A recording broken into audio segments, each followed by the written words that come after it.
উপদেষ্টাদের মধ্যে বন্টন করা হয়েছে। ইতিমধ্যে জনপ্রশাসন মন্ত্রণালয় সেই প্রজ্ঞাপনটি জারি করেছে এবং তার হাতে যে দায়িত্ব রয়েছে সে দায়িত্ব পালনের জন্য কিন্তু তিনি কোনোই কালক্ষেপণ করবেন না এবং তিনি বলেছেন যে আগামীকাল তিনি এই সকল দায়িত্ব বুঝে নেওয়ার জন্য যা যা করণীয় তাই তিনি করার জন্য বদ্ধপরিকর এবং এই সকল দায়িত্ব পালনের মধ্য দিয়ে আগামীর বাংলাদেশ হবে বৈষম্যহীন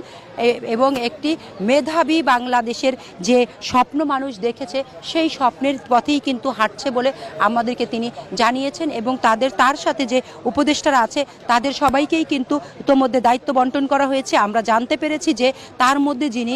আইন মন্ত্রণালয়ের দায়িত্ব পেয়েছেন অধ্যাপক আসিফ নজরুল, যাকে আমরা দেখেছি যে এই শিক্ষার্থীদের আন্দোলনের কাঁধে কাঁধ মিলিয়ে আন্দোলনের সাথে সামিল থাকতে সেই আসিফ নজরুল কিন্তু আজ সরকারি ছুটির দিনেই তিনি তার দফতরে অর্থাৎ তিনি ইতোমধ্যেই দপ্তর পেয়েছেন আইন বিচার ও সংসদ বিষয়ক মন্ত্রণালয়, সেখানে তিনি সকালে